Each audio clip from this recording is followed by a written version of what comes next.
This call is now being recorded.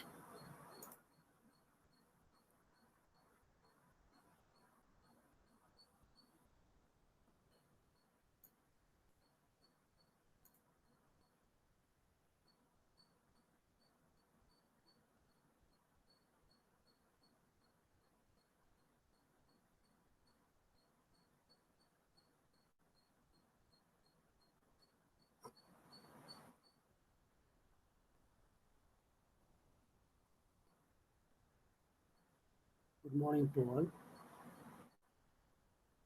I'm Rajasekharan, presently working as Associate Professor in the Department of Electrical and Electronics Engineering, RMD Engineering College.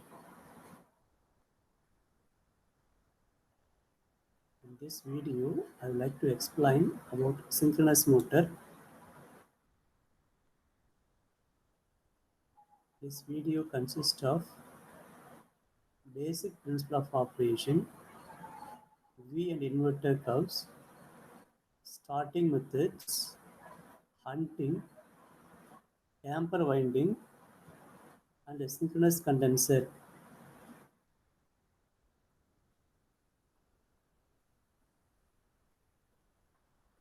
Working principle of three-phase synchronous motor.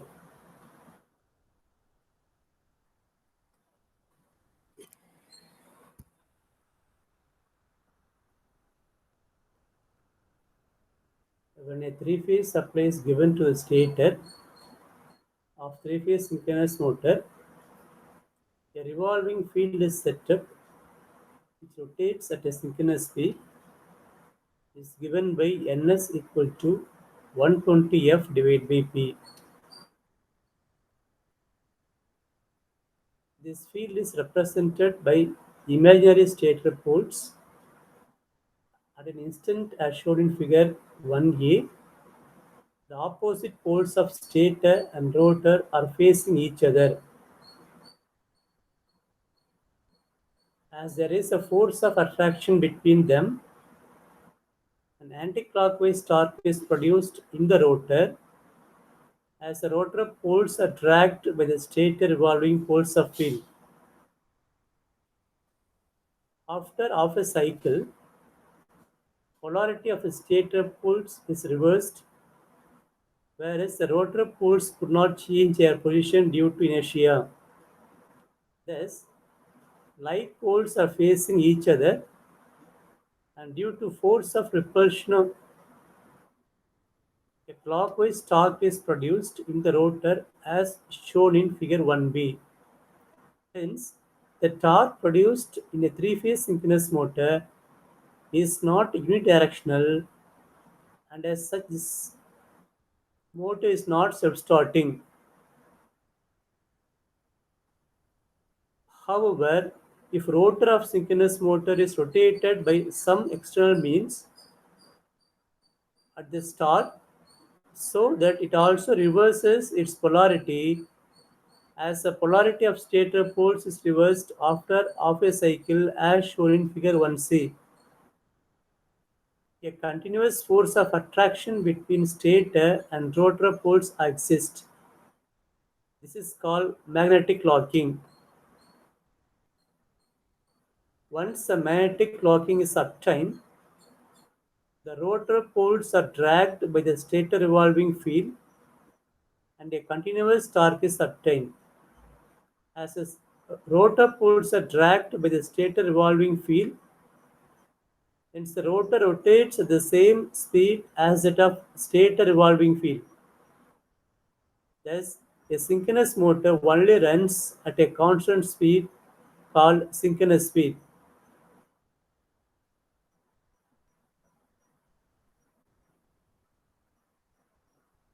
Operation at a constant load with variable excitation. Consider a synchronous motor operating at a constant load. We are going to verify this motor operation with variable excitation. At start, consider normal behavior of synchronous motor where excitation is adjusted to get EB equal to V, that is induced EMF is equal to applied voltage. Such an excitation is called normal excitation of a motor. Motor is drawing certain current from the supply and the power input to the motor is say P in. The power factor of a motor is lagging in nature. Input power is given by root 3 VL IL cos phi or 3 V phase I phase cos phi. Now when excitation is changes, but it hardly any change in the losses of a motor. So the power input also remains same for constant load demanding same power output. Most of the times the voltage applied to the motor is constant. Hence for constant power input as V phase constant, I phase cos phi remains constant.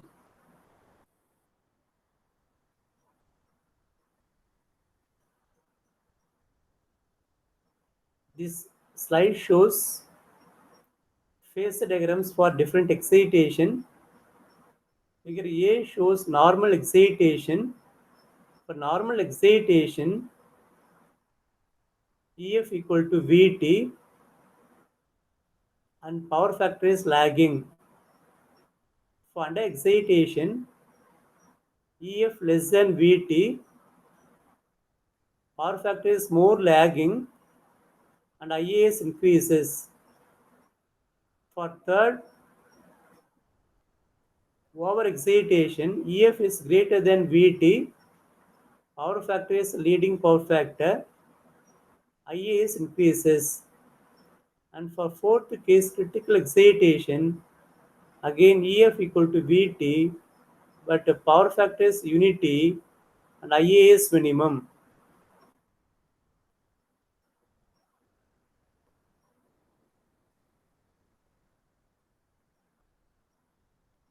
The same data is tabulated for comparison the tabulation.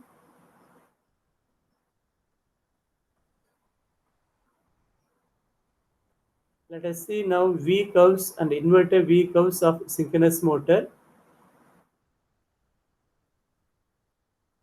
When the excitation of three-phase synchronous motor taking constant power is varied, it changes the operating power factor of a motor.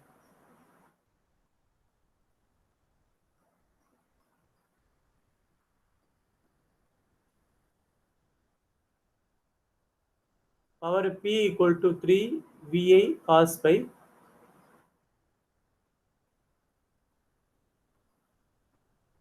For constant power input,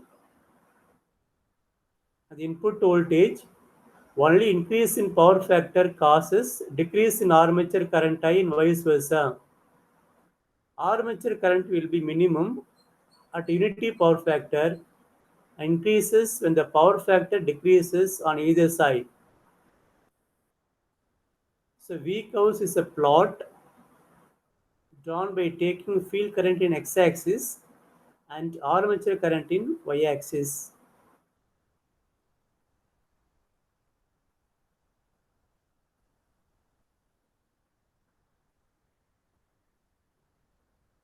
V curves are useful in adjusting the field current. By increasing the field current IF beyond the level of minimum armature current IA, we can obtain leading power factor. On the other hand, by decreasing the field current IF below the level of minimum armature current I, we can obtain lagging power factor. Therefore, by controlling the field current of synchronous motor, the reactive power supplied to or consumed from the power system can be controlled.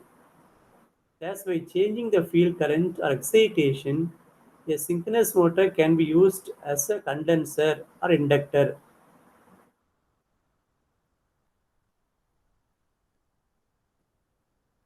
Methods of starting of synchronous motor.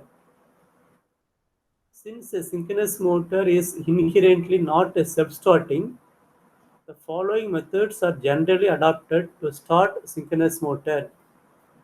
By means of auxiliary motor, A small induction motor called the pony motor is mounted on the same shaft or coupled to a synchronous motor as shown in figure. The auxiliary motor should have the same number of poles as that of synchronous motor. First of all, the supply is given to the pony motor. When it rotates the rotor of synchronous motor near the synchronous speed, the main switch and DC switch of main synchronous motor are closed.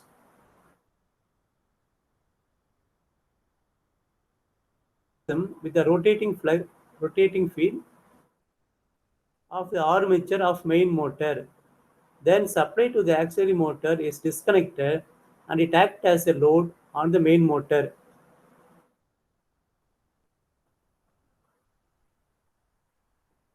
By providing damper winding. This is the second method to start synchronous motor. This is the most common method of starting a synchronous motor. In this method, the motor is first started as a squirrel cage induction motor by providing a special winding on the rotor poles known as damper or squirrel gauge winding. This damper winding consists of number of copper bars embedded into the slots or holes provided on the outer periphery of pole shoes where saline poles are employed, and then short circuiting these bars by bracing them to endings as shown in figure. In a non-saline pole machine, the damper winding conductors are placed in the rotor slots above the main field winding and short circuited by the end rings. When the synchronous motor is connected to three-phase supply mains, a revolving field is set up which causes the rotor to rotate as a squirrel cage induction motor.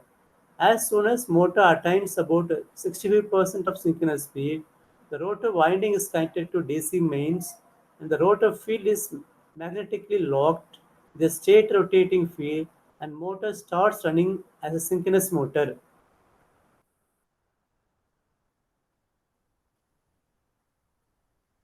Let us move to next title, hunting. When a synchronous motor is loaded, the rotor poles slightly fall back in position with respect to the stator by an angle delta known as power angle or torque angle or retarding angle.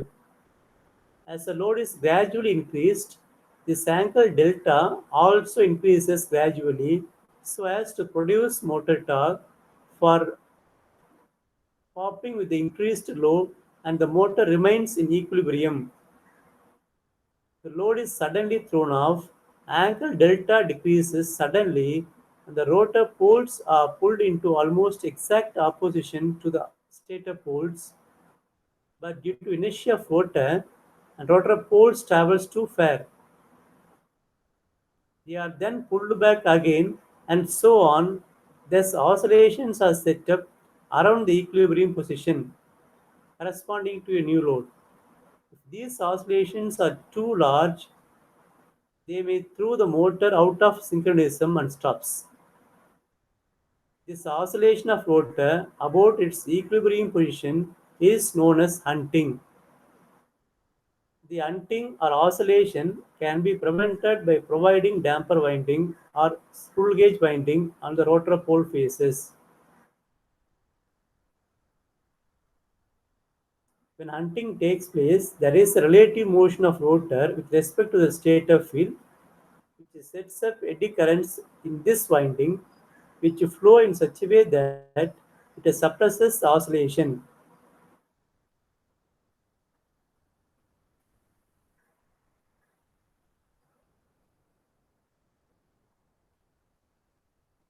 The following are the causes of hunting: sudden change in the load, sudden change in the field current, cyclic variation of load torque, faults occurring in the system.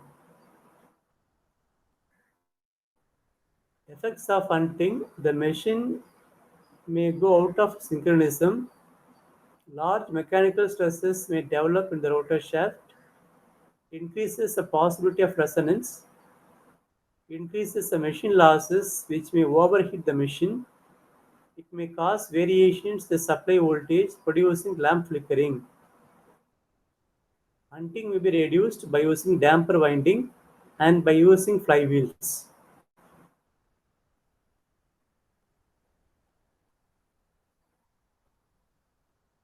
Synchronous condenser. The power factor of synchronous motor can be controlled over a wide range by adjusting its excitation. At no load, when the motor is overexcited, it may draw current from mains, which leads the voltage by a large angle nearly 90 degree. Hence, the motor acts like a stator capacitor and is known as a synchronous condenser. Thus, an overexcited synchronous motor operating at no load is called a synchronous condenser or a synchronous capacitor, which is shown in figure 21.